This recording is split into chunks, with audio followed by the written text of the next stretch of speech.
Sadhguru. My name is Panki Bharadwaj, and I wanted to ask you, what is the definition of self-actualization according to you, and can a normal human being like us can ever attain to that stage?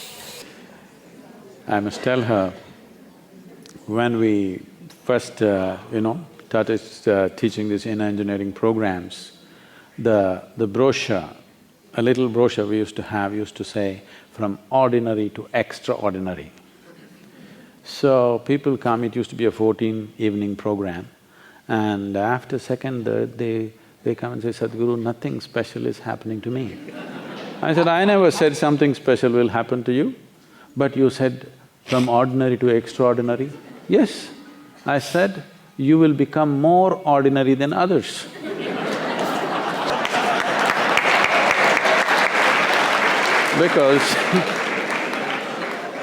Because the biggest disease on the planet is people want to be special. If you just come to terms to simply be ordinary as you are, in a way you've already taken a huge spiritual step, okay? That you have come to terms with the nature of your creation. This itself is a huge step. This is not about saying, okay, all my freaky nature is fine, that's not it. That you're just ordinary, you're not trying to be special. Being special means you're trying to be one-up on somebody all the time, which has been taught to you from kindergarten. Are you first or second, what? From day one, nonsense. See, when you want to be number one, which is a most special place that people are looking for, what it means is you somewhere enjoy other people's inabilities and sufferings. It's not about you blossoming into your full-fledged life, it is about being one-up on somebody all the time. But this is not the nature of life, this is the nature of a poor intellect, a very poor intellect which desperately wants to prove it is special. But the nature of life is like this, whether it's an earthworm or a grasshopper or a plant or a tree or anything, if you observe any life, all this life is striving for is to become a full-fledged life. This is all the striving for the human being also, to become a full-fledged life in all dimensions. But the only problem with the human being is, we clearly know what is a full-fledged earthworm or a grasshopper, but we do not know what is a full-fledged human being. This is the problem, because nature has drawn two lines for every other creature within which they live and die.